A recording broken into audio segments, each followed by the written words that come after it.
Hello everyone, this is me Manish. आज मैं फिर से आपका स्वागत करता हूं आपके प्यारे चैनल ईडी फॉर फ्यूचर्स में। तो आज मैं यहां पे बेसिकली एशियन-1 रिएक्शंस के बाद जो एलिमिनेशंस रिएक्शंस हैं उसको लेकर यहां पे प्रेजेंट हुआ हूं और मैं आज बताऊंगा आपको कि एलिमिनेशंस रिएक्शंस आपके एनसीईआरटी में कितने बड़े रूप में दे रखे हैं और आप उसको कैसे याद कर सकते हैं, कितने ईजी वे में आप याद कर सकते हैं, मैं वो बताऊँगा। तो चलिए बिना देरी के हम लोग स्टार्ट करते हैं। फर्स्ट थिंग्स, एक क्वेश्चन पूछा जाएगा। क्या क्वेश्चंस पूछा जाएगा? एलिमिनेशन रिएक्शंस को क्या बोला जाता है? पहला नंबर डीहाइड्रोहैलोजिनेशंस ऑफ हैलोएल्केन बोला जाता है और दूसरा अल्फा बीटा एलिमिनेशंस, इसके भी नाम से ये जाना जाता है। तो अगर एग्जामिनर क्वेश्चंस पूछना चाहेगा तो सिंपल सा पहला क्वेश्चंस पूछ देगा what is the another name of eliminations reactions, तो ये आपको बताना पड़ जाएगा क्या? The dehydrogenations of haloalkane, dehydrohalogenation of haloalkane and alpha beta eliminations. आप सोचोगे कि अल्फा बीटा एलिमिनेशंस क्या होता है, डीहाइड्रोहैलोजिनेशंस ऑफ हैलोएल्केन ये क्या होता है, समझ में नहीं आ रहा। ऐसे करके ये आपके मन में ख्याल आ रहा होगा, ठीक है। तो पहले मैं बताता हूँ। डी मतलब होता है रिमूव करना, हाइड्रो मतलब होता है हाइड्रोजन्स, हैलोजन मतलब होता है एक्स। मतलब कि रिमूव करना हाइड्रोजन और एक्स को कहाँ से? फ्रॉम हैलोएल्केन से, ठीक है। इसका बेसिक सा मीन यही हो गया। और वो कौन कौन से पोजीशन से अगर हमको हटाना है तो कहाँ से हटा सकते हैं? तो एक अल्फा पोजीशन, एक बीटा पोजीशंस। आप बोलोगे कि अल्फा पोजीशंस क्या होता है, बीटा पोजीशंस क्या होता है, तो चलो बताते हैं अल्फा बीटा पोजीशंस क्या होता है। तो देखिए, जब कार्बन कार्बन बॉन्ड जुड़ रखी होती है और उससे एक फंक्शनल ग्रुप अटैच्ड होता है, तो जहाँ पे अटैच्ड होता है वो फंक्शनल ग्रुप उस कार्बन को क्या कहते हैं? Alpha positions. और उसके नेक्स्ट वाले कार्बन को क्या कहते हैं? Beta positions. और अगर उसके नेक्स्ट वाले अगर और कार्बन दे रखा है तो उसको कहेंगे गामा पोजीशंस। तो ये अल्फा बीटा पोजीशंस होते हैं। इसको आप अपने नोटबुक में नोट कर लीजिए और या फिर आप अपने एनसीईआरटी बुक्स में मार्क्स कर लीजिए या लिख लीजिए, या तो फिर आप एनसीईआरटी बुक देखेंगे, एक एशियन-1 वगैरह पलटिएगा, उसके बाद एक कॉर्नर में साइड में करके यहाँ पे दिया हुआ होगा, वहाँ पे आप जाके देख सकते हैं, ठीक है। तो चलिए अब हम लोग बिना देरी के स्टार्ट करते हैं। मतलब कि डीहाइड्रोहैलोजिनेशन ऑफ हैलोएल्केन, इससे कहना क्या चाहता है ये? मतलब कि इससे कवि क्या कहना चाह रहे हैं? कवि यही कहना चाह रहे हैं कि एक एटम है वो अल्फा कार्बन से हटाओ और दूसरा एटम है वो बीटा कार्बन से हटाओ। मतलब कि क्या? मतलब कि ये एलिमिनेशंस रिएक्शंस कि कोई भी चीज़ को एलिमिनेट करना है और वो कोई भी चीज़ कौन कौन सी होनी चाहिए? तो एक होनी चाहिए हाइड्रोजन्स, एक होनी चाहिए हैलोजिनेशंस। हाइड्रोजन हैलोजिनेशंस में से कहाँ से हटाना है? तो एक अल्फा पोजीशन से हटाना है या एक बीटा पोजीशन से हटाना है। हमें ये नहीं मालूम है कि कहाँ से हटाना है, मतलब कि हाइड्रोजन अल्फा से हटाना है या बीटा से, या फिर हैलोजिनेशन या फिर हैलोजन अल्फा से हटाना है या फिर बीटा से, ये हमें मालूम नहीं है। तो वही हम लोग देखेंगे। तो मतलब इसका बेसिक सा मीन हो गया कि एक एटम को कहाँ से हटाना है? अल्फा कार्बन से। दूसरे एटम को कहाँ से हटाना है? बीटा कार्बन से, ठीक है। अब जो अल्फा बीटा एलिमिनेशंस है उसमें क्या होता है? बेसिकली क्या होता है उसमें? होता है कि haloalkane on reaction with alcoholic KOH, ध्यान रखना है यहाँ पे अल्कोहलिक KOH है, एक्वस KOH नहीं है, अल्कोहलिक है। अगर एक्वस KOH होगा तो इसका जो प्रोडक्ट है वो अल्कोहल बनेगा। आप बोलोगे कैसे? तो देखो मैं बताता हूँ।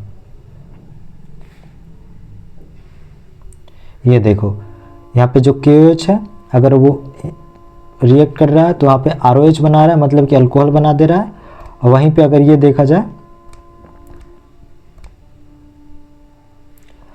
अल्कोहलिक KOH है तो वो प्रोडक्ट कर रहा है तो वो एल्कीन बना रहा है, ठीक है। तो ये है बेसिकली। तो यहाँ पे इसको ये जो रिएक्शन है इसको याद करने का एक शॉर्ट ट्रिक्स है। क्या शॉर्ट ट्रिक्स है? कि हैलोएल्केन जब रिएक्ट करता हो अल्कोहलिक KOH से तो वहाँ पे अल्फा बीटा एलिमिनेशंस होता है। अल्फा बीटा एलिमिनेशंस क्या होता है? तो अल्फा कार्बन से हैलोजन को हटा दो और बीटा कार्बन से हाइड्रोजन को हटा दो। और अल्फा बीटा के बीच में डबल बॉन्ड लगा दो, सिंपल, और जो स्ट्रक्चर फॉर्म हो जाएगा वो आपका उसका प्रोडक्ट हो जाएगा। ठीक है, अब चलिए, ये तो हो गया थ्योरी बता दिए, इसको समझाते हैं कैसे, कि ये कैसे हटेगा कैसे नहीं हटेगा, ये चलिए बताते हैं। तो देखिए यहाँ पे आप देख सकते हैं कि ये पोजीशंस है अल्फा पोजीशंस, ये पोजीशंस है बीटा पोजीशंस। तो पहला रूल क्या कर रहा है कि अल्फा कार्बन से हैलोजन हटाओ, तो जो फंक्शनल ग्रुप अटैच्ड है ना वहाँ पे हम x मान लेते हैं, मतलब कि हैलोजन क्या कर रहे हैं कि इसका इलेक्ट्रॉन और इसका इलेक्ट्रॉन दोनों इलेक्ट्रॉन लेके हटा दे रहे हैं। तो मैंने बताया था कि जब इलेक्ट्रॉन लेके हट जाता है तो यहाँ पे नेगेटिव चार्ज आती है और यहाँ पे पॉजिटिव चार्ज आती है। जहाँ से हट रहा है वहाँ पे पॉजिटिव चार्ज और जहाँ जा रहा है वहाँ पे नेगेटिव चार्ज। तो यहाँ पे x लेके हट रहा है तो क्या होगा, x माइनस बन जाएगा।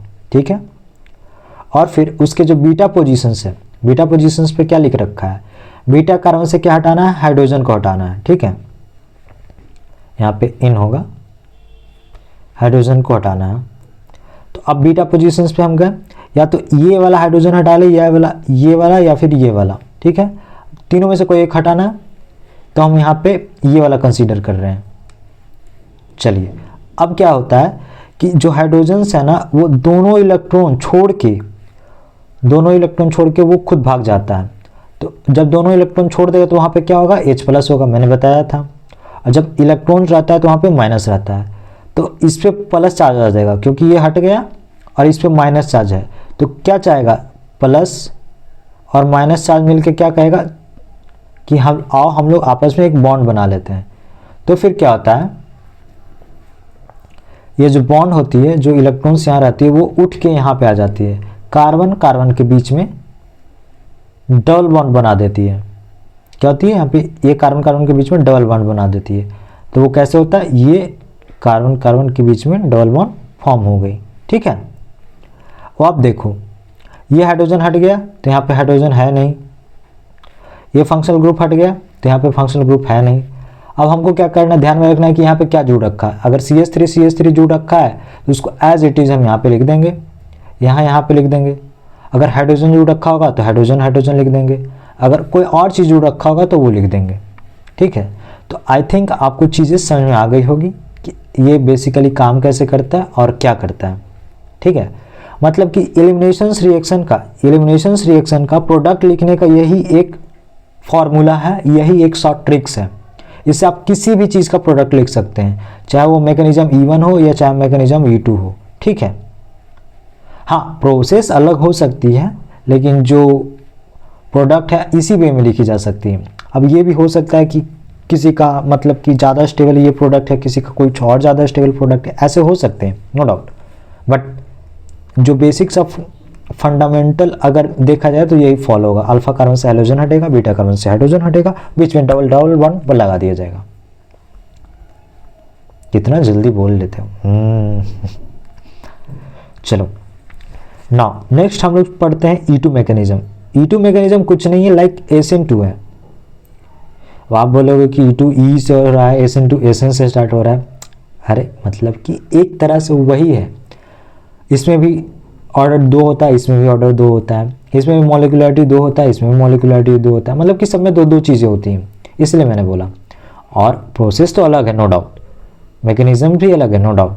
ठीक है, अब इसका देखो, ये एक एग्जाम्पल से हम लोग समझते हैं कि CH3 CH2 Cl दे रखा और उसमें अल्कोहलिक QH के साथ हमको प्रोडक्ट लिखना है। तो आप प्रोडक्ट कैसे लिखोगे, तो प्रोडक्ट हम ऐसे लिखेंगे, क्या करेंगे कि इससे एक हटा देंगे और इससे एक क्लोरीन हटा देंगे। अब बीच में इसके बीच में क्या लिख कर देंगे, 2 डबल बॉन्ड जोड़ देंगे। तो इससे एक H हटाएंगे तो क्या होगा, CH2। तो इसके बीच में डबल बॉन्ड जोड़ना है और इससे क्लोरीन हट जा रहा है तो फिर क्या बच जाएगा, CH2। अब हटा क्या, H प्लस, और ये क्या हटा, क्लोरीन माइनस। तो इसके साथ में एक और प्रोडक्ट बन जाता है HCl, लेकिन ये उतना ज़्यादा ध्यान रखने की ज़रूरत नहीं है, मेन है ये। ठीक है, तो अब आप सोच रहे हो कि ये तुरंत हम कैसे बना दिए, तो ये जो बनाए हैं ना उसका बनाने का सिंपल सा यही तरीका है कि ये वाला लगा है। अब आप बार बार इसको अगर लिखोगे, लिख के यूज़ करोगे तो आपको भी याद हो जाएगा चीज़ें, नहीं लिखोगे नहीं यूज़ करोगे तो नहीं याद होगा।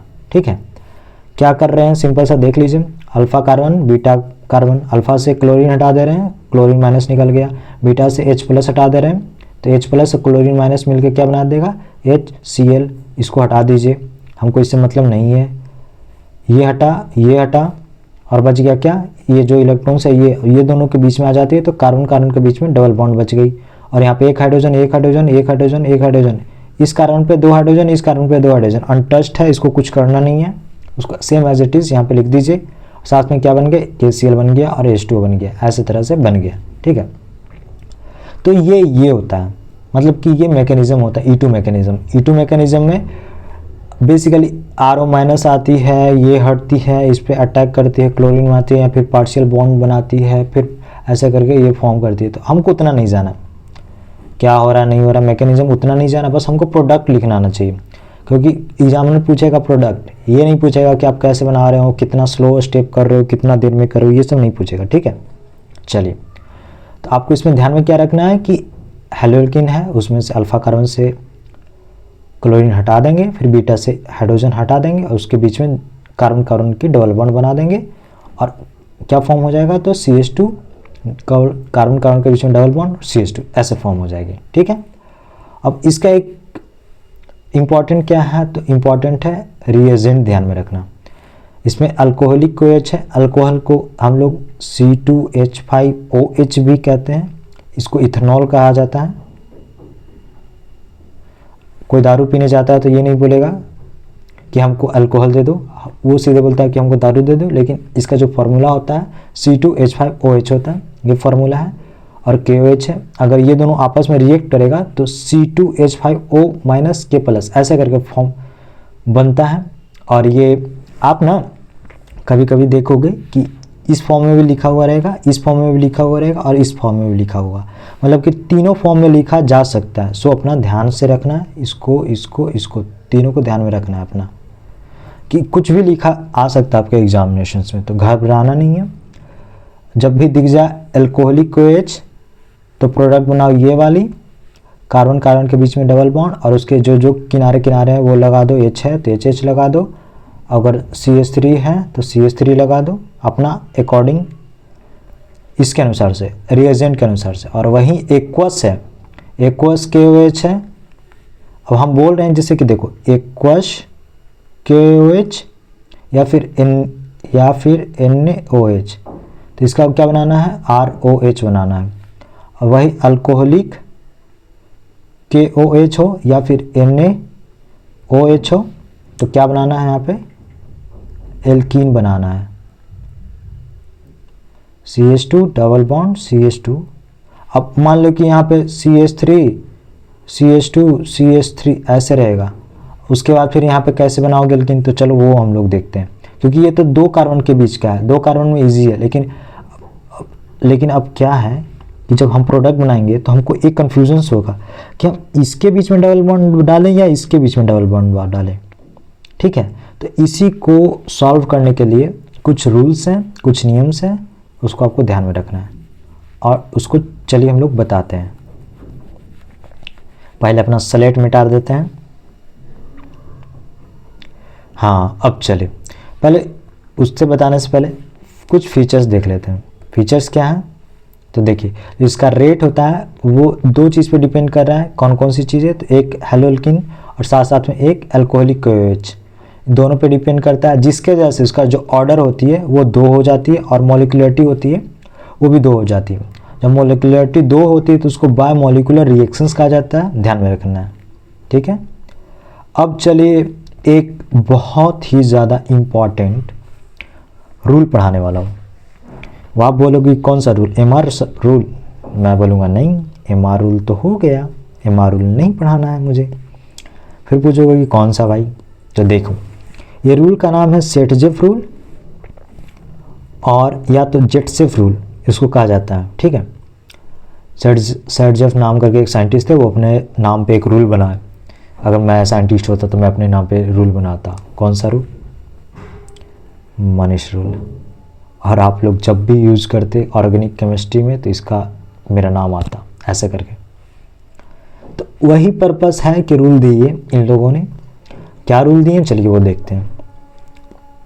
इन लोगों ने रूल दिया कि जो अल्कीन हम लोग प्रोडक्ट बना रहे हैं ना, वो मोर स्टेबल अल्कीन वही मेजर प्रोडक्ट होगी, ठीक है। जो लेस स्टेबल होगी ना, वो मेजर प्रोडक्ट नहीं होगी। अब इससे आपका कवि जो है वो क्या कहना चाहते हैं, यहाँ पे कवि मतलब सेडजेफ रूल, जो यहाँ पे जो सेडजेफ साइंटिस्ट थे वो क्या कहना चाह रहे हैं, वो कहना ये चाह रहे हैं ना, देखो भाई बात है सिंपल कि जो सबसे ज़्यादा स्टेबल होगा वही मेजर बनेगा। मतलब कि हम एकदम बढ़िया से स्टेबल हो गए तभी हम मेजर बनाएंगे, अदरवाइज अगर हम स्टेबल नहीं हैं तो हम मेजर नहीं बनाएंगे, हम भाई माइनर प्रोडक्ट रहेंगे, मतलब कि हम कम बनेंगे। और जो ज़्यादा स्टेबल रहेगा वो मेजर बनेगा, मतलब कि वो ज़्यादा प्रोडक्ट बनाएगा। वो आप बोलोगे कि कैसे हम पहचाने कि मेजर प्रोडक्ट कौन बनेगा, मेजर प्रोडक्ट किसका नहीं बनेगा, ऐसे करके, मतलब कि कौन ज़्यादा स्टेबल है नहीं स्टेबल है, ये कैसे हम पहचानें। तो इसको पहचानने का एक नियम होता है। क्या नियम है, देखो आपको ये 2 कंपाउंड दिख रहे होंगे, दिख गए। अब हमको पहला स्टेप इसमें है कि कार्बन कार्बन के बीच में डबल बॉन्ड खोजना है। तो कार्बन कार्बन के बीच में डबल बॉन्ड कहाँ है, तो देखिए यहाँ है और यहाँ है, ये कार्बन कार्बन के बीच में डबल बॉन्ड है। कार्बन कार्बन के बीच में वाला डबल बॉन्ड है उसको खोज लिए और उसको मार्क कर दिए। अब क्या करना है कि उसके किनारे किनारे जो कार्बन है, जितना कार्बन है, वो जो पोजीशंस हो जाएगा वो अल्फा पोजीशंस हो जाएगा। क्या हो जाएगा, अल्फा पोजीशन हो जाएगा।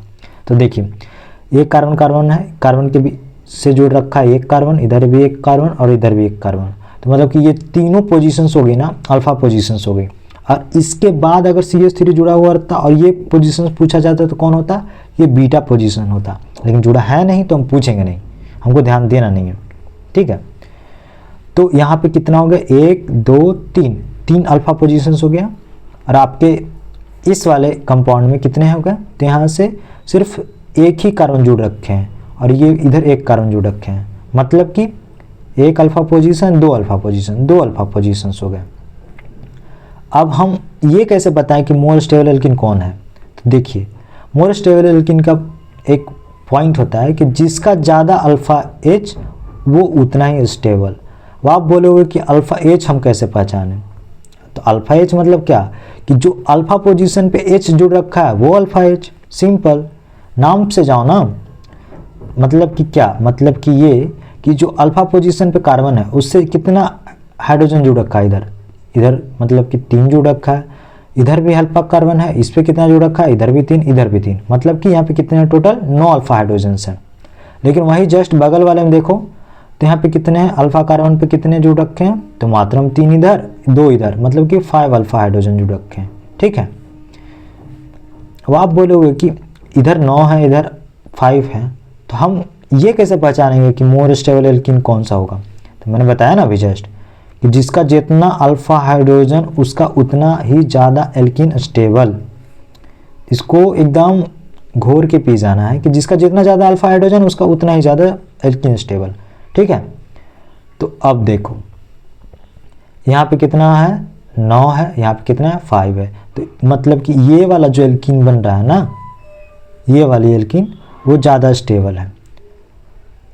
ज़्यादा स्टेबल है तो क्या होगा, ये मेजर प्रोडक्ट बनेगा।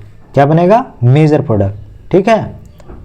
तो आई थिंक आपको चीज़ें समझ में आ गई होगी कि कौन सा ज़्यादा स्टेबल है, कौन सा कम स्टेबल है, कैसे पहचाने, क्या करें। कुछ नहीं समझ में आएगा, क्या करना है नहीं करना है, आपको आई थिंक चीज़ें समझ में आ गई होगी। सिंपल सा है, फिर से एक बार बता दे रहा हूँ। कोई कंपाउंड देखें, कंपाउंड में देखेंगे कि कार्बन कार्बन का जो डबल बॉन्ड वाला है वो कहाँ है, उसके किनारे किनारे जितने भी कार्बन जुड़ रखा होगा उस पर अल्फा लिख देंगे और उसका जो हाइड्रोजन है उसको काउंट कर देंगे। तो यहाँ पे 9 है, काउंट कर लिए।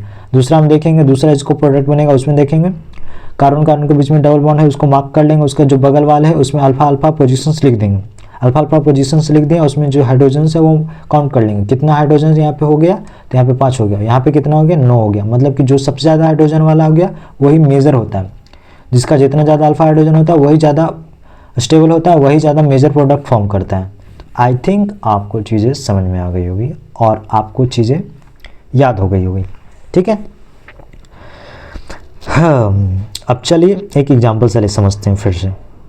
एक एग्जांपल है, एक हम हैलो एल्कीन्स लिए, हैलो एल्कीन्स का फॉर्मूला हो जाएगा CH3 भाई CH2 CH2 क्लोरीन, ये फार्मूला हो गया।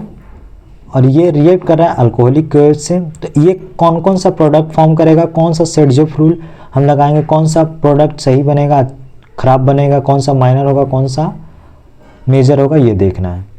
ठीक है, तो अब देखो इसका जो क्लोरीन है ना, वो क्लोरीन है बीच वाले कार्बन पे, तो मतलब कि जो बगल वाला है वो बीटा पोजीशंस हो जाएगा। तो हमको क्या करना है कि बीटा पोजीशन से एक हाइड्रोजन इधर हटाना है या तो फिर एक हाइड्रोजन इधर हटाना है। वो आप बोलोगे कि हम यही हाइड्रोजन हटाएंगे, हम बोलेंगे नहीं, आपका मन ये हटाओ, ये हटाओ, ये हटाओ, ये हटाओ, ये तो हटेगा नहीं क्योंकि ये तो कार्बन से जुड़ रखा है, या ये हटाओ, मतलब कि जो बीटा पोजीशंस पे जुड़ रखा है कार्बन से, उसमें से कोई भी हाइड्रोजन हटा सकते हो आप। तो हम आपके रेफरेंस के लिए आसानी हो उसके लिए ये वाली हाइड्रोजन हटाएंगे। ठीक है, तो क्या करें, पहला स्टेप क्लोरीन को हटा दिए दोनों इलेक्ट्रॉन लेके, तो क्लोरीन माइनस बन गया, चलो इसका काम हो गया।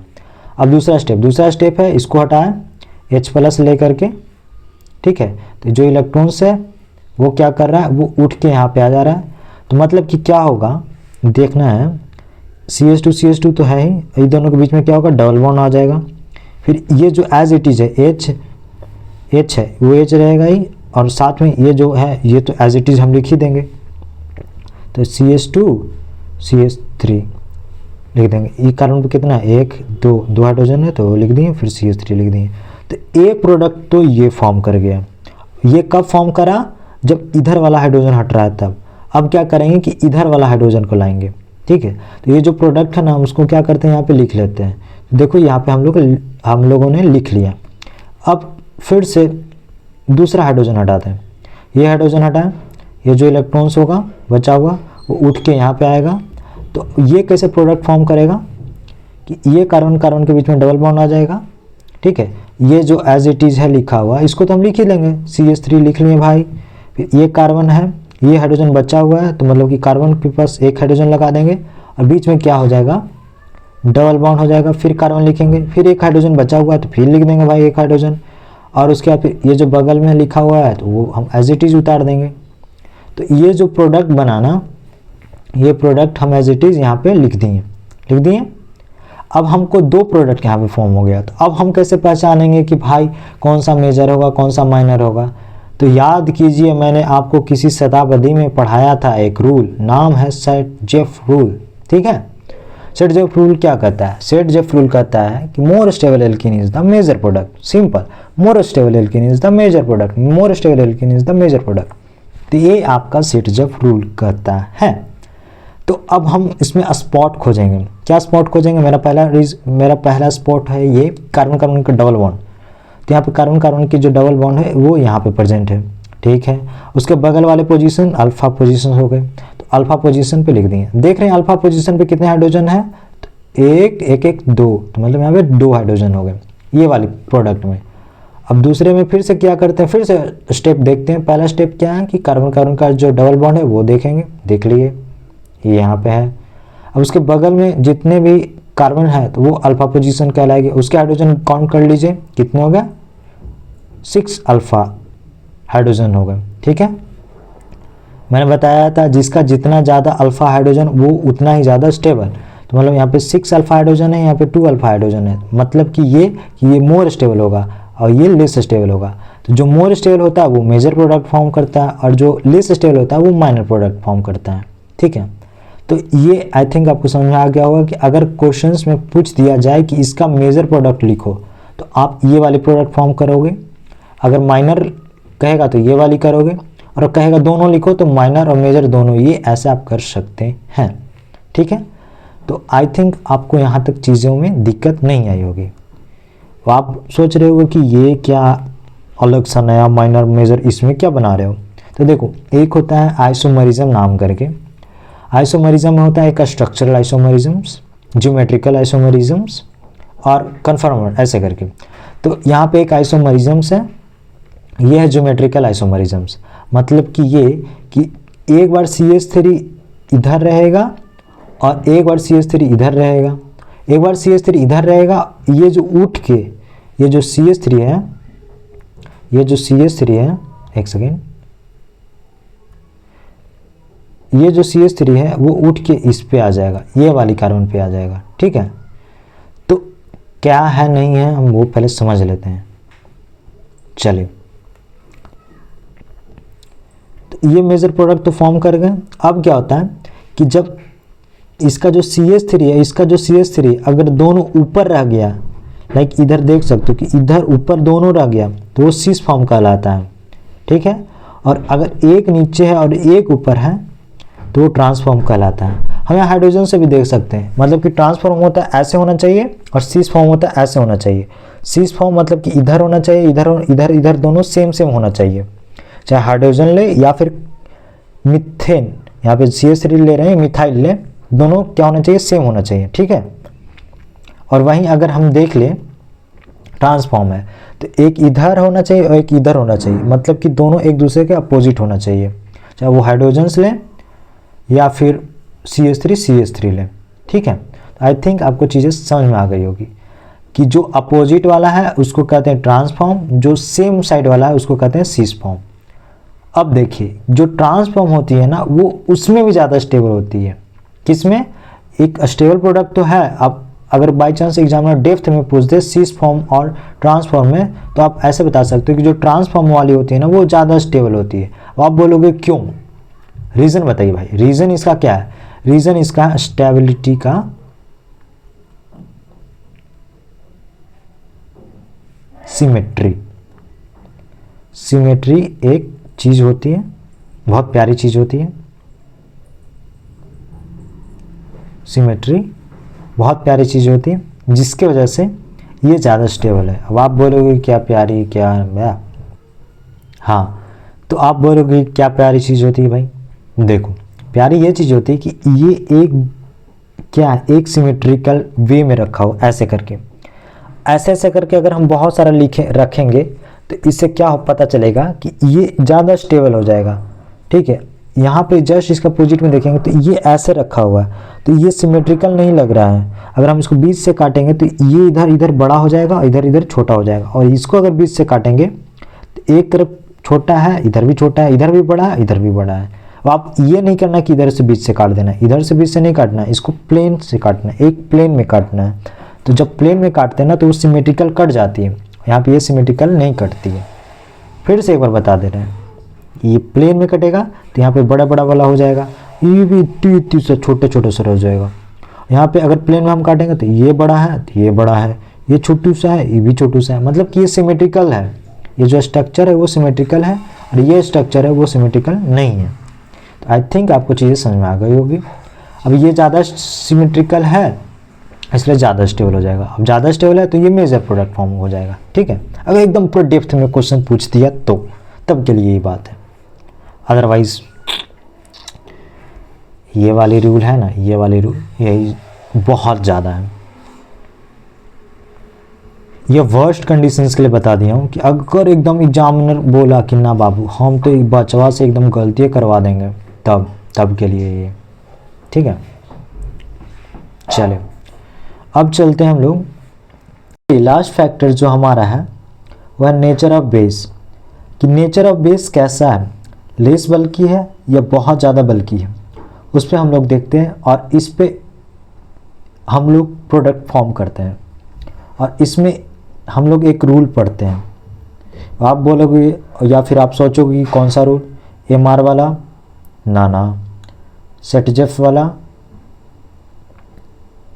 तो मैं कहूँगा नहीं, ये दोनों रूल नहीं पढ़ेंगे, ये दोनों रूल से हटकर रूल होगी।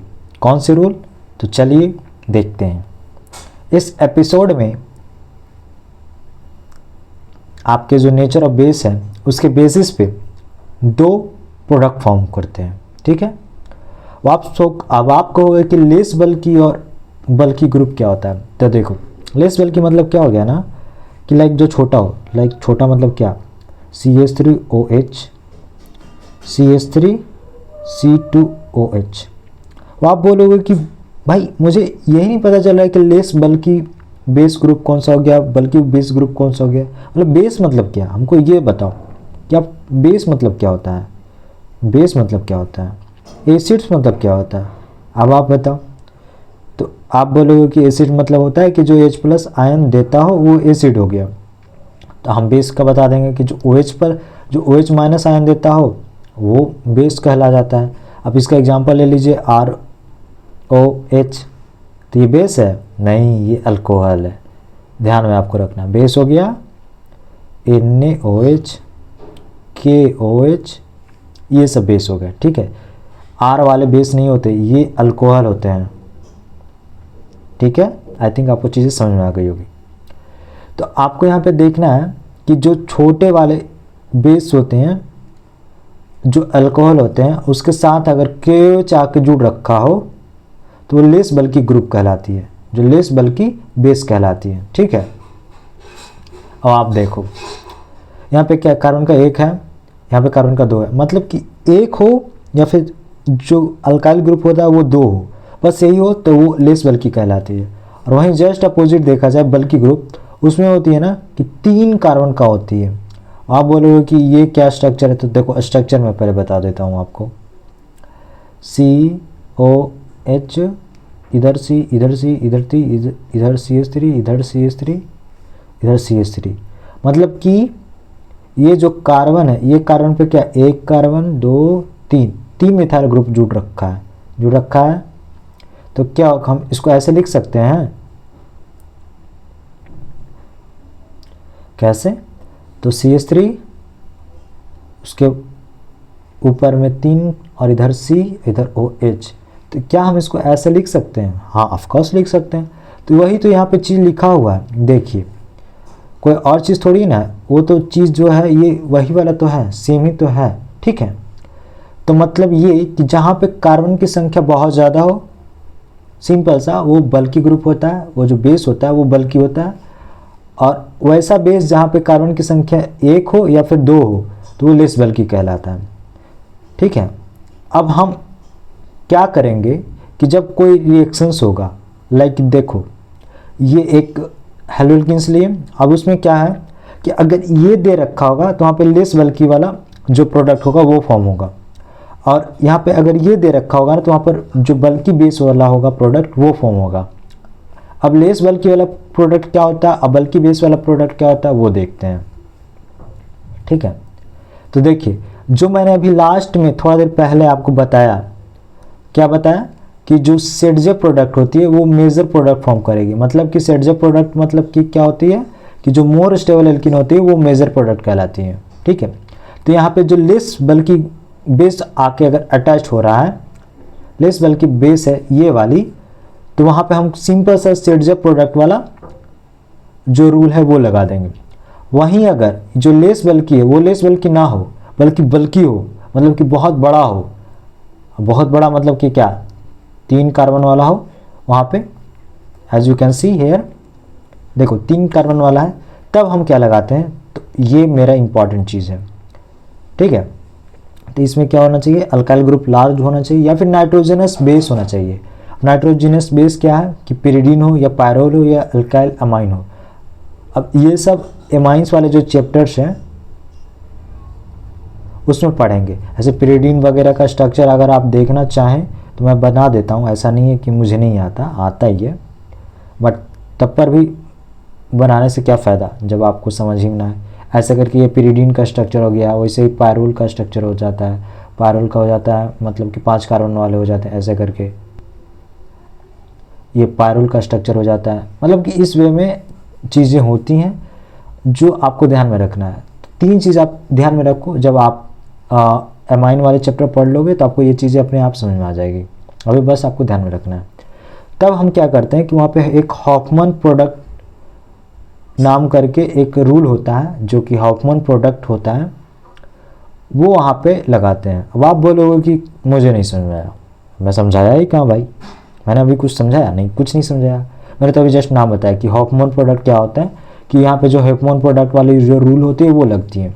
मतलब कि ये, अब देखो थोड़ा सा इसको ना डिफरेंस से समझते हैं, तब ज़्यादा आप समझोगे कि सेडजेप प्रोडक्ट में क्या था कि जो मोर स्टेबल एल्कीन होती है वो मेजर प्रोडक्ट होती है, लेकिन जो हॉफमैन प्रोडक्ट में क्या होती है ना कि जो सबसे ज़्यादा लेस स्टेबल होती है, मतलब कि जो कम स्टेबल है वो मेजर होगी। यहाँ पे मोर स्टेबल मेजर होती थी, यहाँ पे लेस स्टेबल वाली मेजर है। फिर से एक बार समझा देते हैं, फिर से क्या, जो सेडजेप प्रोडक्ट थी वहाँ पे क्या था, मोर स्टेबल। मोर स्टेबल मतलब कि इसके पास जो अल्फा हाइड्रोजन होती है वो ज़्यादा होनी चाहिए, तो वो मेजर प्रोडक्ट फॉर्म करती है, वो मेजर प्रोडक्ट बनाती है। लेकिन वही जस्ट इसके अपोजिट देखा जाए कि हॉफमैन प्रोडक्ट में क्या है कि जो लेस स्टेबल होती है, लेस स्टेबल क्या, तो लेस स्टेबल अल्कीन, जो लेस स्टेबल अल्कीन है वो मेजर प्रोडक्ट कहलाएगी।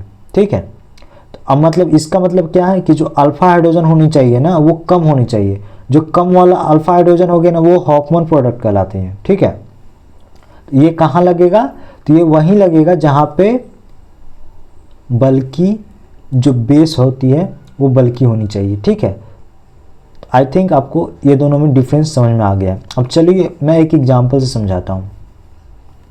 वो एग्जांपल क्या है, तो एग्जांपल ये है, ये एक हैलोल्कीन ले लिए, उसमें एक लगाएं लेस बल्कि बेस, एक लगाएं बल्कि बेस। और लेस बल्कि बेस में क्या है कि ये एक स्ट्रक्चर फॉर्म हो रहा था और बल्कि बेस में ये स्ट्रक्चर फॉर्म हो रहा था। बेसिकली ये दोनों स्ट्रक्चर फॉर्म होता है। ठीक है, अब हमको ये पहचाना है कि अगर लेस बल्कि दिया हुआ रहेगा तो उसमें कौन सा मोर स्टेबल होगा और कौन सा मेजर प्रोडक्ट फॉर्म करेगा, और अगर बल्कि बेस रहेगा तो उसमें कौन सा मोर स्टेबल होगा और कौन सा मेजर प्रोडक्ट फॉर्म करेगा, हमको ये पहचानना है। तो अगर देखो आपके एग्जामिनर ने क्या करा कि लेस बल्कि वाला बेस लगा दिया, मतलब कि ये, तो आपका जो जिसका जितना अल्फा हाइड्रोजन होता है वो मोर स्टेबल हो जाता है, मतलब कि जो आपका जो सेट प्रोडक्ट बनेगा वो मेजर प्रोडक्ट होगा। ठीक है, लेकिन वही अगर एग्जामिनर क्या कर दे कि बल्कि बेस दे दे, मतलब कि बड़ा वाला बेस दे दे, तो आपको ध्यान में रखना है कि वहाँ पर जो लेस स्टेबल होती है ना, लेस स्टेबल मतलब हॉफमैन प्रोडक्ट वाली, वो आपके मेजर प्रोडक्ट फॉर्म कहलाएगी, वो आपकी क्या होगी, मेजर प्रोडक्ट, वो आपके मेजर प्रोडक्ट हो जाएगी। और यहाँ पे ये माइनर हो जाएगी। और इसके जस्ट अपोजिट वाले में क्या होगा, किसमें, लेस बल्कि बेस वाले में क्या होगा, ये मेजर हो जाएगा और ये माइनर हो जाएगा। तो आई थिंक आपको चीज़ें समझ में आ गई होगी, डिफरेंस कहाँ आएगी वो भी समझ में आ गई होगी। तो चलिए एक लास्ट चीज़ पे चलते हैं, एमबी स्टार पॉइंट है कि जिसका जब बेटर लिविंग ग्रुप होता है ना, उसका जो E2 होता है वो फास्ट होता है। मैंने बताया है, ये सब कुछ बता रखा है कि FCl BrI में सबसे ज़्यादा I का जो बेटर लिविंग ग्रुप होता है वो फास्ट होता है, मतलब कि इसका बेटर लिविंग ग्रुप होता है। ठीक है, इसमें क्या होता है, बेसिकली जो I का होता है जो लिविंग ग्रुप बनता है I माइनस, वो सबसे ज़्यादा बेटर लिविंग ग्रुप होता है। उसके बाद फिर Br का होता है, उसके बाद फिर क्लोरीन का होता है, उसके बाद F का होता है। तो अगर आपको दे दिया जाए क्वेश्चंस, क्या क्वेश्चन दे दिया जाए, क्वेश्चन ये कहे कि हमको भाई ये में बताइए कि सबसे ज़्यादा E2 फास्ट कौन होता है, इसको असेंडिंग ऑर्डर डिसेंडिंग ऑर्डर में लिखिए कि रेट ऑफ एलिमिनेशन किस में इंक्रीज होगा किस में कम होगा। तो अगर आपका एग्जामिनर पूछेगा सबसे फास्ट तो ये बना दोगे, अगर सबसे स्लो तो ये बना दोगे, और अगर असेंडिंग ऑर्डर में दे देगा तो ये बना दोगे, अगर डिसेंडिंग ऑर्डर में रहेगा तो ये बना दोगे। तो इसमें 4 क्वेश्चन आप ऐसे करके बना सकते हैं। तो आई थिंक आपको चीज़ें यहाँ पे समझ में आ गई होगी। और जो इवन मैकेनिज्म है वो नेक्स्ट वाले वीडियो में मैं इसको लूँगा। तब तक के लिए आप पढ़ते रहिए, एंड जो भी डाउट हो आप प्लीज़ अपना कमेंट कर दीजिए। तब तक के लिए थैंक यू।